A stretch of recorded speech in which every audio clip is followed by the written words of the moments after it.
realtors have vacant homes. At Pest Properties, ours come occupied and ready to invest. Looking to relocate your larvae? Try the Petrie residence. This rustic home features thousands of crevices to squirm in through, vaulted ceilings for our wall crawlers, and an outdoor bird bath teeming with mosquito eggs. So kick up your 6 hairy legs and sign today.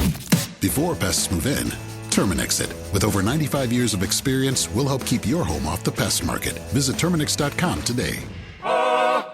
Tired of listening to the same old playlists or podcasts over and over? Maybe it's time to mix things up. Try something new. Hit explore. Before you've even put your buds in, grab a bowl of Pebble cereal and put some fun in the mix. You'll be listening to the good stuff soon enough. Fruity and Cocoa Pebble cereal. Less blah, more yabba dabba doo. Head to your nearest grocery store to buy Pebble cereal now. Yabba dabba doo and the Flintstones and all related characters and elements. Copyright and trademark Hanna-Barbera. This show is part of the HeadStuff podcast network. Lovely stuff.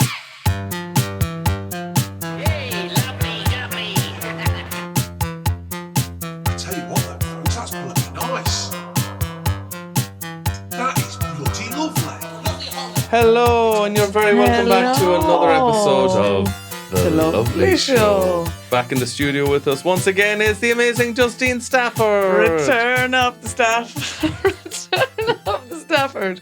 I was wondering what song you were going to go. Yeah, God only knows where that was going to go. I just had that right there. I thought you were going to say, the bitch is back. The bitch is back. I love that phrase. Yeah, it's a banger of a tune. It's a banger of a tune. Elton knew the crack. So you're very welcome. Thank you. I've been missing this now and seeing all the different people in over the weeks. Big improvement. Huge. Numbers have skyrocketed. They're about to bloody nosedive again. So many requests of just people saying more of this, please.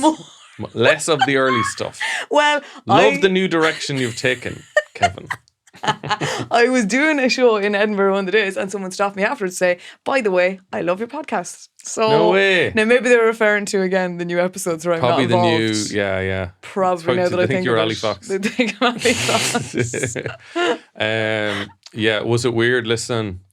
Was it like seeing your boyfriend kiss somebody else? It was like, looking at your ex moving on with their life and you're like, God, they seem to be doing like a little too well. Seems to be doing very fucking well. I kind of, because you know when you do break up with them, you're kind of like, they're going to go through a rough patch. Literally surely. moved on a week later to a new woman. Which makes me think, were you doing this on the side the whole time, Kevin? Were you doing podcasts? Little side podcasts. I was DMing a lot. Yeah. Like sometimes during our interviews. Getting them lined up. Just DMing under the table. 100%. You need to have your options. Yeah. Options kept Alison open. Spittle, are you up for a podcast? How was Edinburgh? Oh my the Jesus. theatre of dreams. I may never recover financially, emotionally or physically. The funny thing equally is that, I gained half a stone and I'm like in the city of hills and stairs. I thought you were going to say haggis. But yeah. That's why I gained Edinburgh is... Famously. You get a lot of steps. You do. And like my health thing you were saying, geez, you're doing 3 times the amount of steps you'd normally do. Yeah. But you're obviously doing 4 times the amount of eating.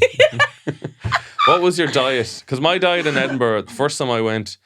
Me and Ed Salmon were gigging together and we went to KFC every single day. Oh, you're dead right. I was in my 20s. That's the only way to do it. And well, it's not. But. It was the same meal, the big box meal. Okay. That's close to a the gut puncher.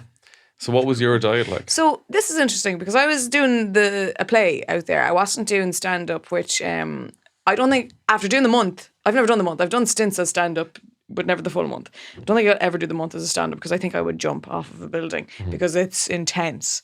So it was lovely to have the cast and to have each other if we had a good day or a bad day and all that crack. But it was a big eye-opener because I was living in a house with 5 fellas and me and I realised, all these fellas are great cooks and they're really looking after themselves. C-U-C-K-S. Girls, they were just watching their girlfriends get railed. They were great cooks altogether. Oh yeah, they brought the cook chair with them, ready to go. But no. So they're making lovely food. Oh, absolutely stunning. And I still can't get over, like, you're too old to be bad at cooking. It's not that I'm bad at cooking, Kevin. It's like, we only had one kitchen and there was always someone in it. So I was like, I can't be arsed. Like Love Island. Yeah, exactly. It was exactly like Love Island. So you weren't getting up in the morning to make freshly squeezed juice for all the other Love Islanders? No, but I'm not like I wasn't. Who was it? Was it Craig who was doing that? I couldn't. And the Maura Higgins one?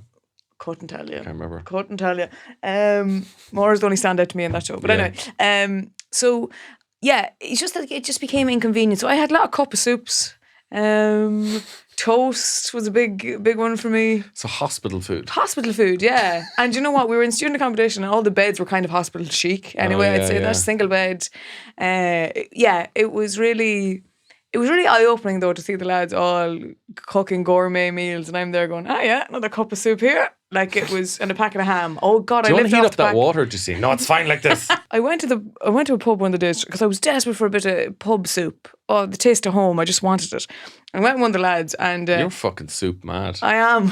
You're mad for soup. I am mad for fucking Soupy Norman. Soupy Norman over here. But I literally went into a pub and it was harder to find than you would think in Scotland, which I thought was quite similar to us. Soup in a pub. Soup in a pub. Actually so hard to find. Anyway, I thought they'd be good soup people. You'd think that, but you'd be wrong. So we went in, it was like the third one on this strip that we found, a pub that was doing soups. And she warned us, when we walked in, I was with another castmate there and she was like, just so you know, it's a 30-minute wait for soup. No, she didn't say that. I have no brain cells left, Kevin. She said, food or drinks? And I said, soup. Which is kind of in the middle. I'm like, I'm not sure which is the answer is. And then she goes, okay, well, just so you know... That's food. Just so you know, that's food, Justine. Then she said, well, just so you know, it's a 30-minute wait for food. And I said, but what about soup? Because, let's be logical here, you have to heat up a pot. You know, it's not as if we're at risk of salmonella here and we need to get the chicken. Soup from a microwave is grand. Grand. Stick it in a bowl, fucking stick it on a minute. I have it notions here. I just want the soup in front of me hot. So that's where the problems came. So literally 30 minutes were passing by and we were sitting anyway and we were like, look, we'll get a drink while we wait. And about 15 minutes in, I said Can to I her... have a drink of soup? A pint of soup. Can I have a pint of soup, please, and a straw? And about 15 minutes in anyway, she passed by the table, the waitress, and I said, sorry, by the way, what is the soup? And she was like, oh yeah, I must check. So anyway, she came back, she said it's vegetable, right? That was fine. Another 15 minutes passed and she comes back and she goes, by the way, just so you know, the soup is now cauliflower. And I thought, well, that, I suppose technically it is a vegetable. I'm not going to be, turning my nose up at it. Somebody has eaten all the vegetables apart from the cauliflower. Wrong here. I was like, all right. And then 2 seconds later, she brought out. So clearly she had brought the soups up, looked at them and thought, that's not the one I said it was. I better just check that they'll still drink it. Sure. So she put the two cauliflower. You eat soup, you don't drink soup. This is the thing. So she put the two in front of us and walked away, and the guy I was with started lacing into it, shoveling it into himself. And I looked over and was like, grand. I was mentally preparing for the soup, you know, because it's a sacred thing for me. And so I took the first spoonful, and I'm not joking, stone cold, like out of a fridge, stone cold. Gazpacho. Yeah, not meant to be. And I was like, oh my God. I looked over to the lad I was with and I was like, is your soup cold? And he goes, yeah. He was shoving it into him. I'm like, what are you doing? He's like, I just don't care. He's like, I don't care. I've been waiting that long. I'm hungry. I'm like, I can't eat this. And he was like, you're not going to send it back, are you? And I'm like, oh Jesus. And I would not be that way inclined, Kevin. I think if you know anything about me. Where's this guy from? Dublin. He's from Dublin, really? Yeah. Because I thought that was very much culty behaviour Oh, of like... completely. You could couldn't never. send back soup. Yeah. Well, for that's being freezing. That's what I was raised on. But I'd waited that long for it, and I had waited weeks to get a bowl of soup. I was upset, not visibly, but internally. Your level of notions has increased. Do you think? Oh no, has Edinburgh ruined me? I think a year ago, Justine would have had lovely cold soup. That was fine. That was lovely. Thank you. I like how cold I am now. No. It was like, also, it was like one of those days it was raining, it was wet, it was like you wanted just a bit of comfort soup to warm you up. And I wouldn't be like me, Kevin, but I had to just say, sorry, that's stone cold. And the response was, yeah. As if this has happened repeatedly. And they're like, we won't charge you for that. And I was like, oh my God. And they're like, yeah, we're having issues with the oven the last few weeks. I'm like... That it's not working at all. That it's not working at all. You're serving food, man. You don't have an oven back there, Microwave it, baby. Microwave? Give me a big candle. Give me a Yankee candle and fucking stick the bowl on top of it. A little fondue number. You'd be waiting a while, but like, I couldn't get over it. Wow. So you really did expand your palate when you went to Edinburgh, Oh, didn't you? hugely. No, I tried haggis. I liked it. It's like pudding. Haggis is very like pudding. Yeah. Yeah. It's. I think it sounds more disgusting to an American. Yeah, who's not used to that kind of, But no, I am a big fan of it. But I don't know if, I think it was probably just snacking a lot. And like, say, before we were doing the shows, we'd have like bars and stuff to like, because we were flyering. So we did that for like 2 hours before every show. By any chance, during the performance, does your character eat like a full pizza in every performance? Or No. But here's the thing. I've been doing a bit of research because I was a bit worried now. I was like, where did that half a stone come from? Muscle weighs more than fat. And we had to climb 12 stairs every single day because we were the top floor apartment. And so you're thinking this is muscle baby. Muscle baby. Because now the arse has got a bit of cake on it. I think. I don't want to know what you get up to after shows, Justine. You're not at that level. You know. Well, I started going mad at the gym.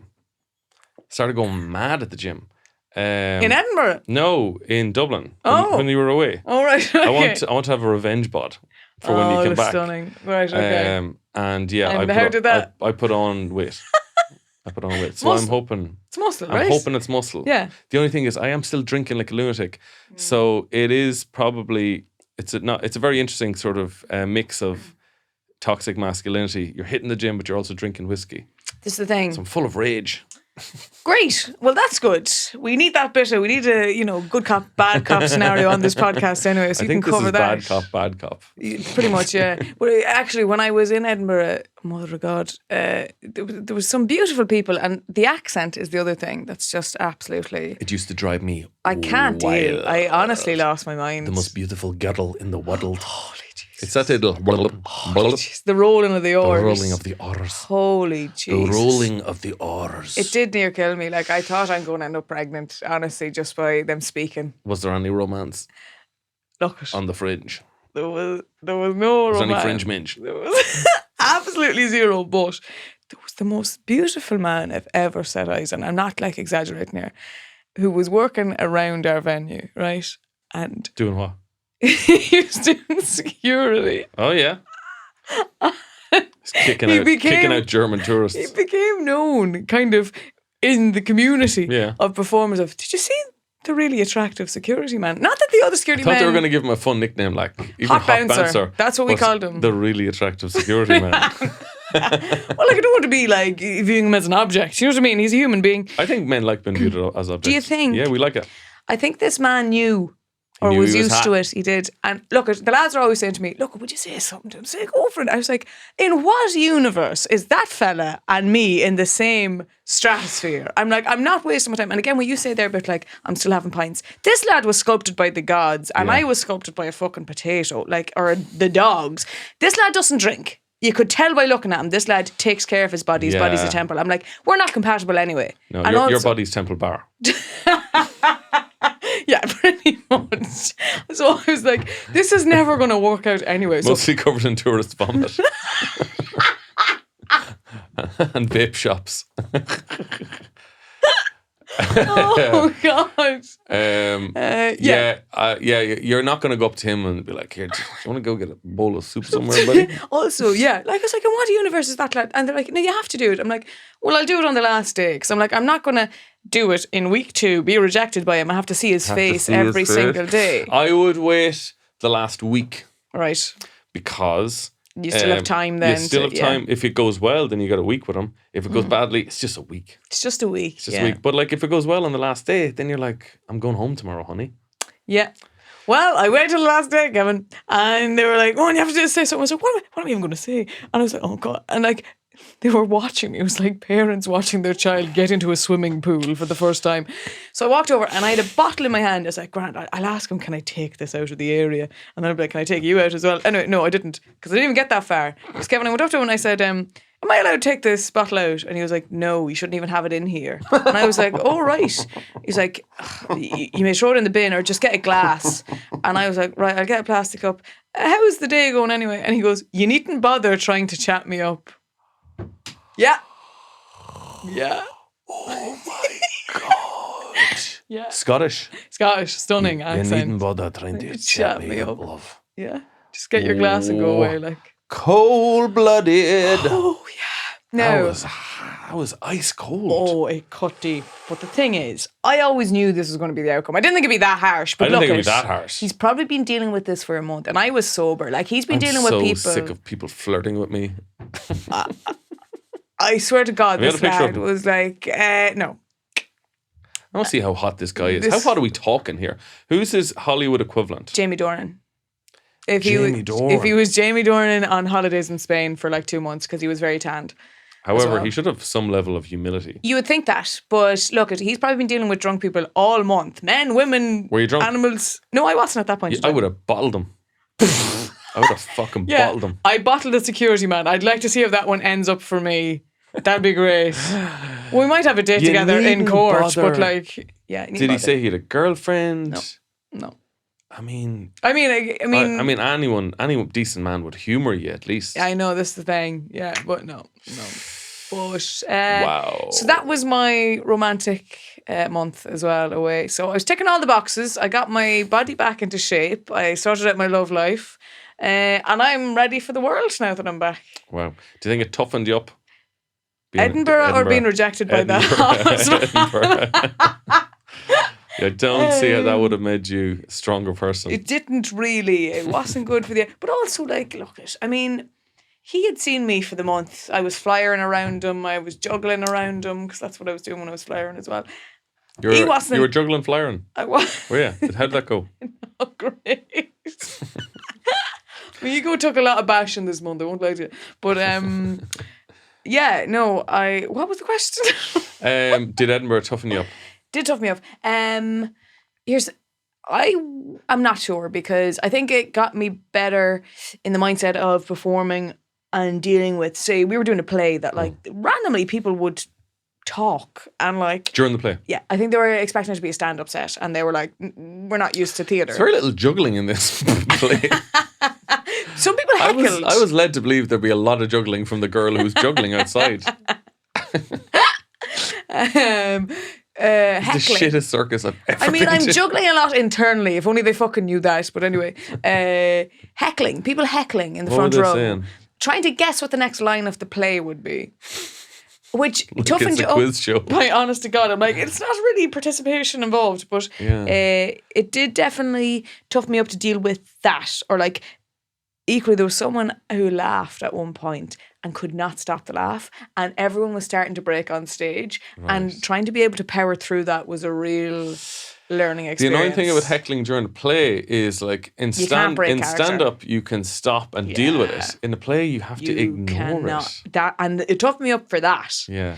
But I don't think I could ever do the month as a stand up there. It's tough, man. I would jump. Yeah.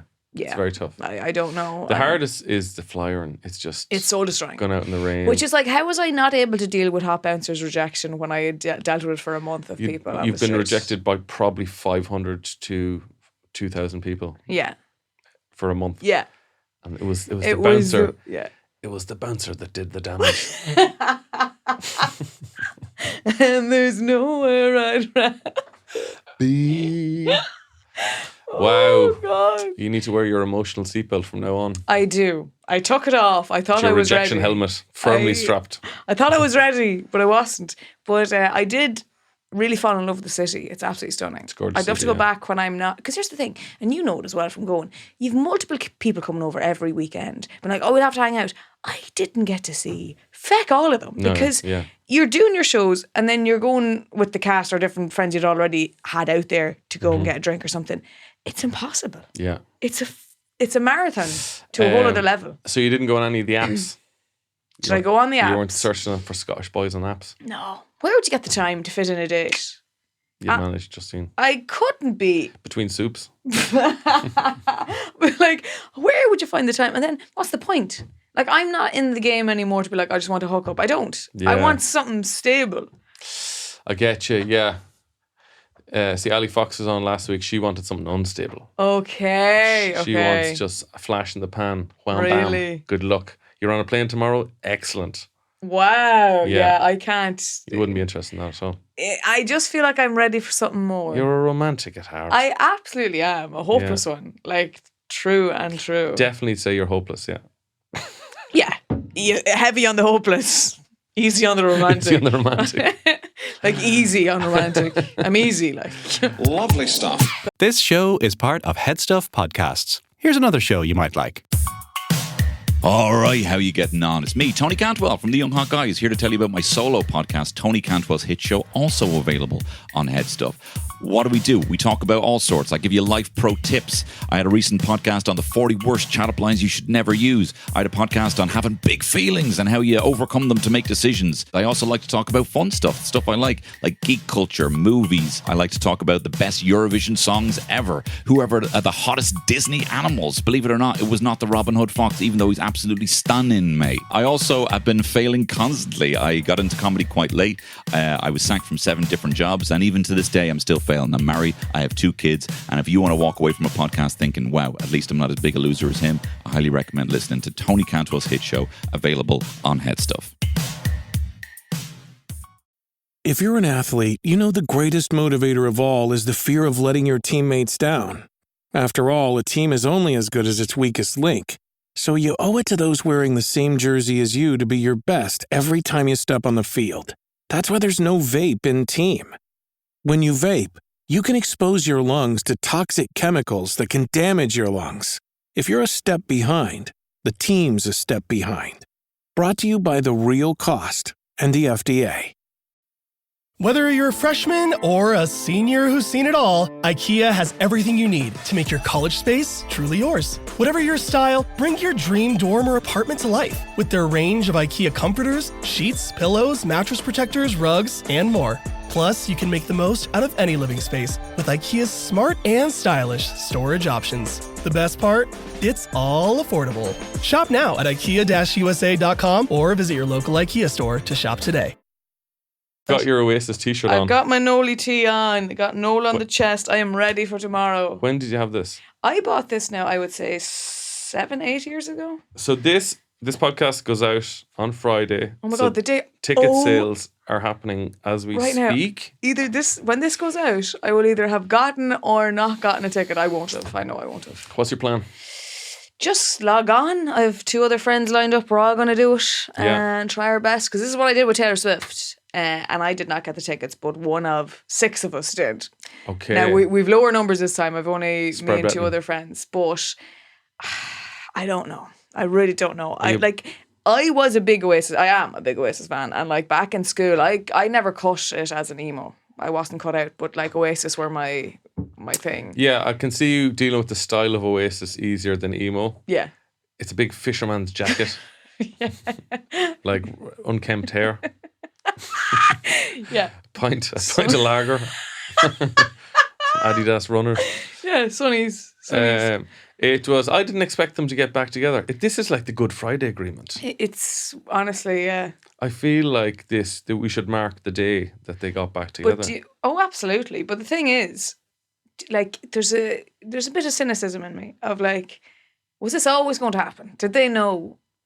They picked the right time because now kids in their 20s dress like we did in the 90s. Yeah. So 90s gear is really popular.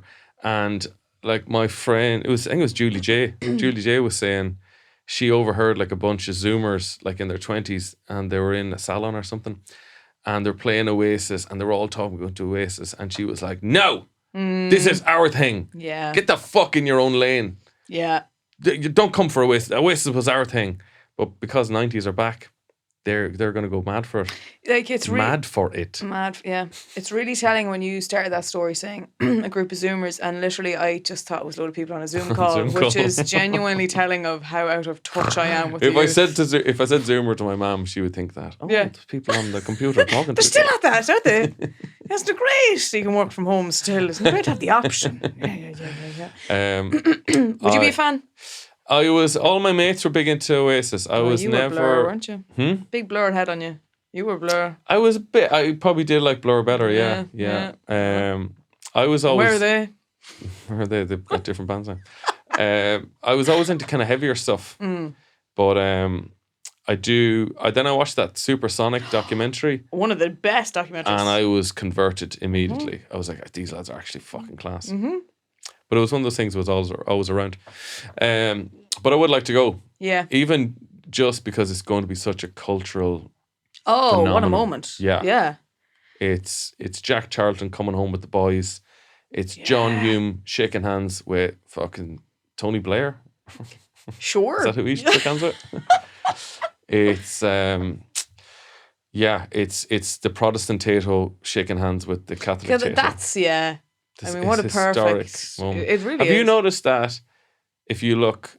So I think the story was it was an Irishman invented Tato Right. and then sold the name to a lad up north.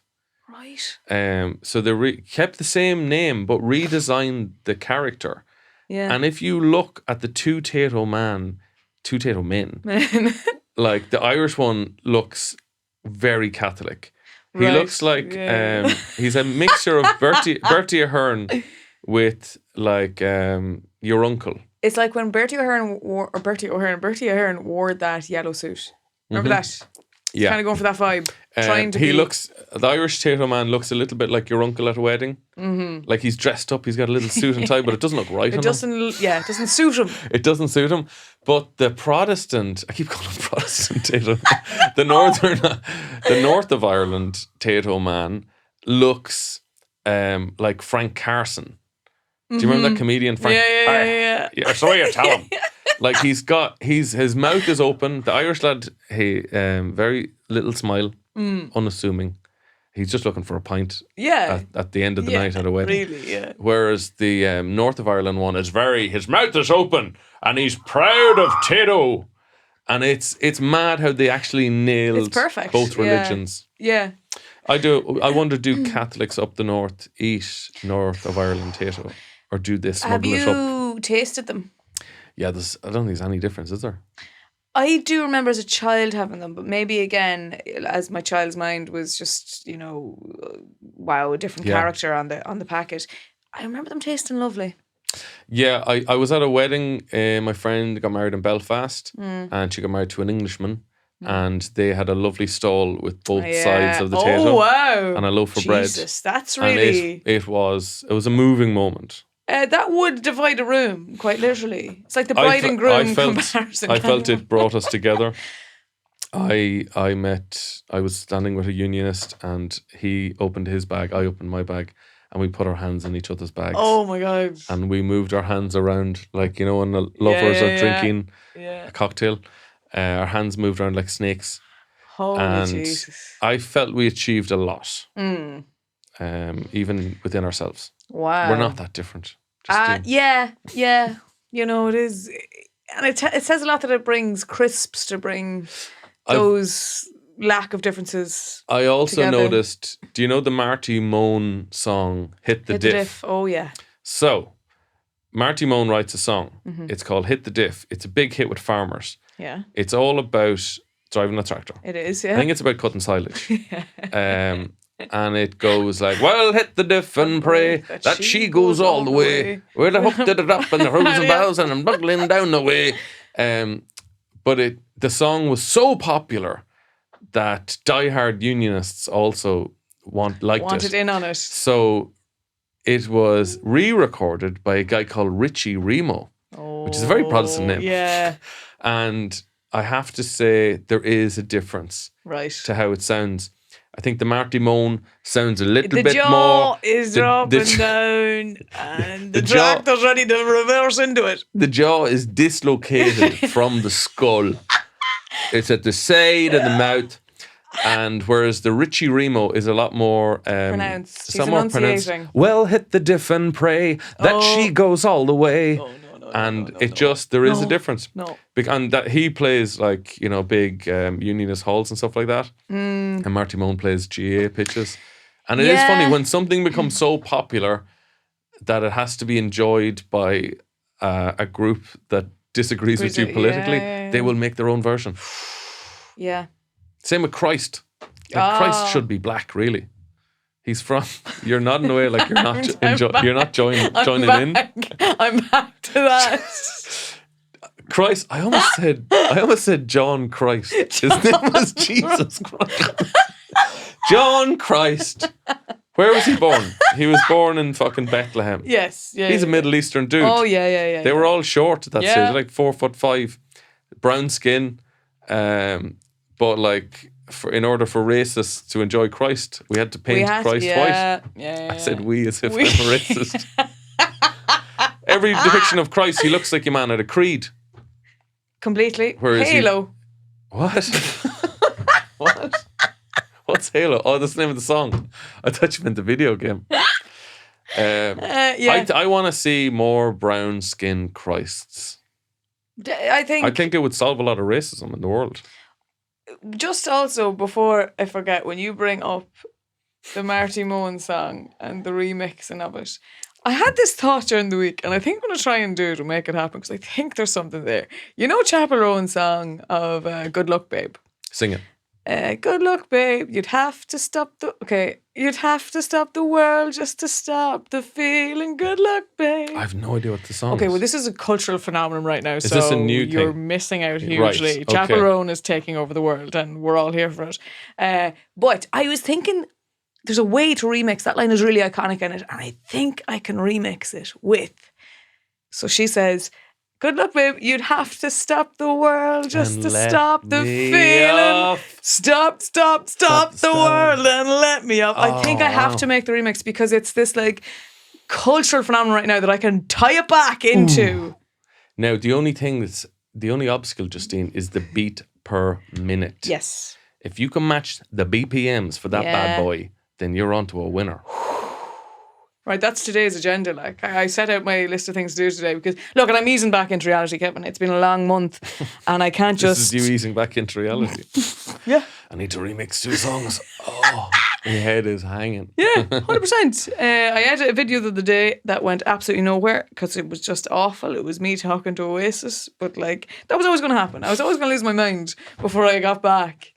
You need to shit out a bad video before you can get back. You do. You know, it's all. They can't all be winners. Can't all be bangers. They can't all be bangers, but I think that might be one. I saw something the other day. Sabrina Carpenter and Barry Keoghan are no more. Well, I'm not bloody sure, because I thought they were a split.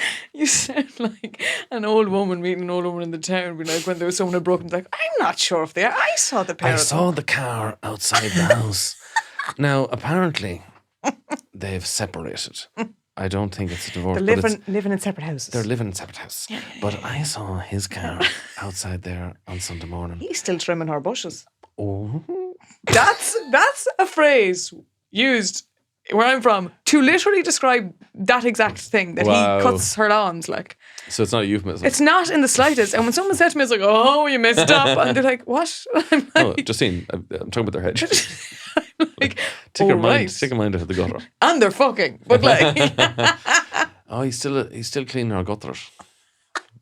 And riding her. Sabrina Carpenter put up a post, and there's like a Bratz doll made in her likeness. Okay. And then Barry Keoghan commented underneath it, "Ooh, can I have one?" And when was this? I don't know. I didn't really look at it. This was from 2 years ago. Somebody, it was up the other day, so I assumed it was fresh off the internet presses. But I have to say, am I alone in thinking I fucking hate when celebrities and normal people who are going out comment a lot on each other's posts? Yeah. It's a bit desperate, isn't it? I feel like it's a show. Performative. It's performative, yeah. And it reminds me of, do you remember when you're in school and like the hottest couple in school will like pass notes to each other but through other students? Oh, we didn't have that. Like, can you give that to Sabrina there? And like you can see it and it's like, I love you, babe. And you're like, this is for me, it's not for her. Yeah. This is so everyone can see. Yeah. These are so totally cutesy. I can't stand it. I want it to stop. I hate that. And again, it's interesting that you said, when celebrities or just normal people, just people in general, we could say, Kevin, we could round it up to that. But I hate when people do humans. I absolutely despise it, and I know couples that do it online constantly. I'm like, what are you doing?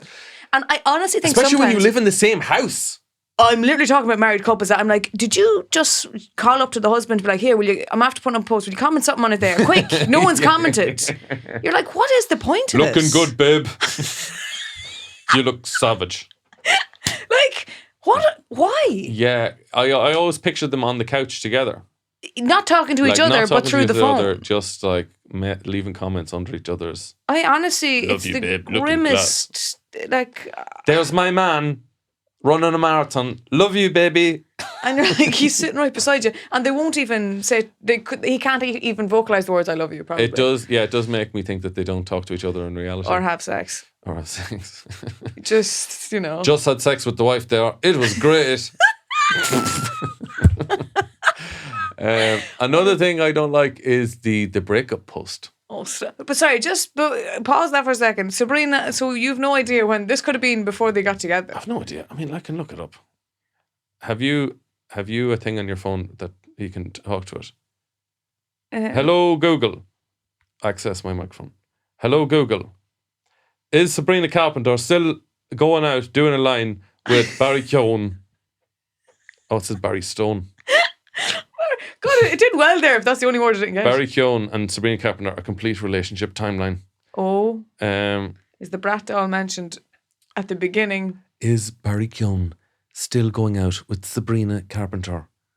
Pop superstar Sabrina Carpenter has reportedly broken up with Irish actor Barry Keoghan. Carpenter, 25. It sounds like he's saying with Barry Keoghan Carpenter, 25. like it's reported Plumber. in the Irish Sun. Yeah. They called it quits 3 weeks ago after Keoghan, 31, starred in the music video for a song Please, Please, Please. Please, please, please. Interesting, right. But anyway, the breakup post you hate. I hate the breakup post because, again, I think it's performative. I think it's for other people. It's essentially putting out, and it's always like, hi guys. It's like a white background. As if someone's died. We've decided to consciously uncouple from our relationship. I want to just say we've had so many amazing memories throughout the years, and thank you all for being a part of the. Yeah. What are we like? It's a death notice. Shut the fuck up! It's a death notice. It's like a band breaking up or something like that. Yeah, no, it's so tragic in not the literal sense, but in the cringe sense. I feel like it's more of an advertisement. I'm available again. Hey, so I'm available. Yeah. My hobbies include. But like, I just don't understand why. 3 years experience on the job. But this is the problem I have with the whole celebrity thing. Full stop. I think it's become a bit of a religion in itself. Like that people follow, the celebrity they worship and fucking look up to. That they feel like the celebrity in that scenario feels like these are my followers. I need to. Inform them. But yes. I must inform the people. And I do think the disintegration of the relationship. Totally, which is like an insane sentence. But they believe their own cult, is what you're saying. Not to the extreme of that, but in some vague kind of sense. You're this is kind of unrelated, but it just reminded me. So, do you remember when the Queen died? Oh yeah. So do I remember? How could you forget? I know. What age was she? 97. She was a good age now. She was a good age. She had a good run. 96, another 4 years, and she would have got a letter from herself. God. Michael D now will get that. Can't wait for him to get that. Oh yeah, Michael D was going to have to write a letter to himself. So that's Dear incredible. Michael D, well done, you're 100. So when the Queen died, I saw on the news, this is no word of a lie, the royal beekeeper, first of all, the bitch had bees. Yeah. She had enough bees for a beekeeper, in fact. So, I don't know, at least 40. She wasn't keeping them in a shoebox. No. She had hives, plural, and a beekeeper to manage these hives. So apparently, this is no word of a lie, Justine. When a member of the royal family dies, like a monarch, a queen or a king, the beekeeper has to inform the bees. What are you talking about? I swear to God, it was on Sky News. They interviewed. I didn't see the moment, but they interviewed the royal beekeeper, and all I was thinking of, like, can you imagine the bees? Can you imagine that moment? Imagine that moment where the beekeeper's probably the last lad to know. Yeah, like, out of all the staff, like the staff are all gathering. Okay, everybody, I've got devastating news. The Queen is dead. And the beekeeper's like, oh my God, I better inform the bees. And he heads out and he goes, attention bees. Takes off his hat and the mask. Yeah, he takes off his hat and to sting his face. Oh shit, I better put it back on. So he has to put on another hat over his hat to take that off out of respect. And he's like, bees, the Queen is dead. And the bees are like, oh my God, this is awful. Oh wait, you mean your queen? Oh, I thought you meant our queen. Oh yeah, we don't give a shit really at all. This doesn't really affect our day to day. If anything, I love the flowers that you've arranged here. This really saves us a lot of work. This is going to be an easy day for the bees. We've got a month's supply of flowers outside the gaff. The fucking beekeeper. Lovely stuff. Does Michael D and his wife, is it Sabrina or Sabina? It's Sabina. It's Sabina. That's like a child saying Sabrina. Yeah, pretty much. Sabina. Yeah. Or Ribena. Yeah. Does Michael D and Sabina have a royal vibe? I mean, they are beloved. They're beloved. They're beloved, and they are above us all. They are above us all. I think they're closer to like Irish high kings. Yeah. How we looked at sort of ancient high kings. The dogs, oh my God. The dogs. They're incredible. The dogs are bigger than him. And this is the thing, they're kind of from outside of Ireland, viewed as like, isn't it comical? The big dogs and the little man. Like, you know, do you ever see those stories going viral? It's like, Irish president has his dog everywhere, and like it's the dog shaking his hand and stuff. Like, people think it's hilarious across the world. Like, I love Michael D because he looks like he was genetically engineered in a lab to be the president of Ireland. Mm-hmm. Like, if you asked an American to draw a picture of the Irish president, it would be that, identical, like a 4-foot tall hobbit with a massive dog. I love when you see him shaking hands with like a rugby player before a match. It's amazing. And he's like, well, best of luck in the game. You know, got courage. It's like, sorry, Michael, the player's actually, that's the player's son. The player's over this other side. No, totally. I love that. It's like, even at the All-Ireland final, I seen him there in the stalls afterwards, and you're like, oh my God, I love him. He's so precious. The one thing I thought, remember when somebody tried to assassinate Trump? Yes. And first of all, how the fuck do you miss the big bastard? It's like 6 foot tall, and he's a head that you could only describe as a sniper's wet dream. Yeah, no, totally. Like they got Kennedy 3 times, and he was in a car moving. Yeah. And he's got a normal size head. I was thinking you could never assassinate Michael D. No. Like, even like, and I don't even mean morally. I mean like physically, you could never see him. No.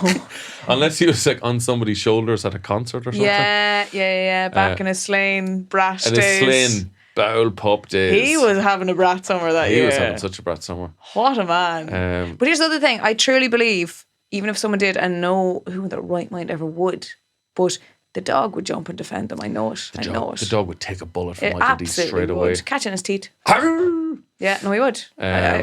Dogs are just the best. Yeah, maybe they could be the closest we have to a royal family. I think so. Yeah. Yeah, I think that's it. God, would you think you'd ever have us in? We need to learn Irish, Justine. I have a couple of focal. Have you? Yeah. Teach me some. Right. I'll do that after the show. Not on the spot, on air. But like, yeah, no, I do think so. Did you find it? I found it difficult around the time of the Queen. It's a tricky one, isn't it? To it's a fine line between we'll have a laugh or we'll be serious about it. Are you talking about like how low do you bow to the Queen? Where do we draw the line on tweets? Because where do we draw the line on tweets? Yeah. What do you mean, Justine? You know, on the day, there's a time and a place. Some you might say. mean when she died? Yes. I thought for some reason I thought you meant when she visited. I think as an Irish person, we were allowed to make as many jokes as possible. I know, and I got a lot of hate online. Yeah, because I had a tweet that said, "A 6 foot coffin, a foot for every county." Excellent joke. I was happy with that. Yeah, now. excellent. Even though the idea of it, like, it's a complete joke. She wasn't 6 foot. The coffin is, you know what I mean? Like, you probably would have a 6 foot coffin for just all the bees. I don't fucking know. They probably stuffed corgis in it, like Egyptian kings. Those the dogs. But anyway, a lot of people were defending me, saying that's a great joke. But there was also it's a literary joke as well. This is the thing. Yeah. I know. Well, it's an educated joke. It's an educated joke. Thank you very much. I can be intelligent. It's a junior cert. It's a junior cert English education. That's as far as my education went, and there's no shame at that, Kevin. It's not what we're here to debate. Sorry, you're defending it like a politician. All right, can I just address that comment there made by my fellow podcaster? I will. Sorry, I will answer the question. But first I want to ask you, where were you? There's lots of people who have only had a junior cert. Sean Quinn only had a junior cert education. The man was one of the most powerful developers in the country. Sorry now. I'll stop you right there. I know you made your point and I'll make mine. Yeah. So you got a lot of hate. No, the love definitely outweighed the hate. But I'm someone similar to yourself. We suffer hugely with the issue of the idea of people not liking us is a killer. Yeah, you focus on the hate. I really struggled with that. And then I was like, what am I? I really still struggle with that. See, what I liked is all the countries that England once subjugated got together and were making jokes together. So it was like Ireland and Jamaica were making jokes and we're all like high-fiving across the international superhighway. I liked that sort of camaraderie from old colonies, basically. Yeah. So I did enjoy that. That kind of bolstered me. But the Queen seemed like a bit of crack, in fairness to her, compared to others in the royal family that I'm like. Yeah, you never see Cromwell in a Paddington film. I didn't realise this. Like the whole thing afterwards, they all went with marmalade sandwiches to drop off. Yeah, can you imagine the fucking rats knocking around Buckingham Palace? Everyone leaving fucking marmalade sandwiches around the place. Like, could you imagine it ending like that here? They're mental, Justine. We'd be bringing pints, if even. We wouldn't. They'd be drank within minutes. As soon as people heard, there's 200 pints outside the Oris. The wife, I won't be home for a week. Yeah. Lovely stuff. Justine, great to have you back. Great to be back, Evan. It's like slipping into a pair of old slippers. Isn't it? Like you never left. Okay, I don't know if that was a compliment or an insult now, but look, I'll take it as it was a lovely. Hey, who doesn't like slippers? Have you gotten the plug? Schlippers. Have you gotten the plug, Justine? I don't. Well, I do. Good man yourself. On the 26th of September, I'm going to be in Clonmel with my show that I'm touring with at the moment called Shy Talker. On the 27th, I'm in the Backstage Theatre Longford. And on the 28th, I'm in Dunleary. So you can find. I am doing a bit. Lovely little Irish tour there. You can find all my dates on my Instagram page. Lovely. It's just the show's been phenomenal. Yeah, going well. Been loving it. The audiences are sold out. People getting me to kiss babies after it, signing arms. Did you meet any nice hot bouncers at the venues? The places I'd be at wouldn't have bouncers. No, right. My people are very, very well behaved. Not like the raucous, not like the raucous kind of gigs you'd be running. The rula-bula. Good Lord. Right, folks, we'll see you next week with a very special guest who I haven't even told you about yet. What? But it's very special. Oh my God. It's very special, yeah. I love this. I'm back and you're still like, nah, let's see who else is around. To be honest, he was booked for this week and he changed the date. So, love that. Deal with it. Okay, I'm good at that. This has been The Lovely Show. My name has been Kevin Garn. My name is and has been and forever will be Justine Stafford. Thanks very much. These are lovely. Good luck. Go on.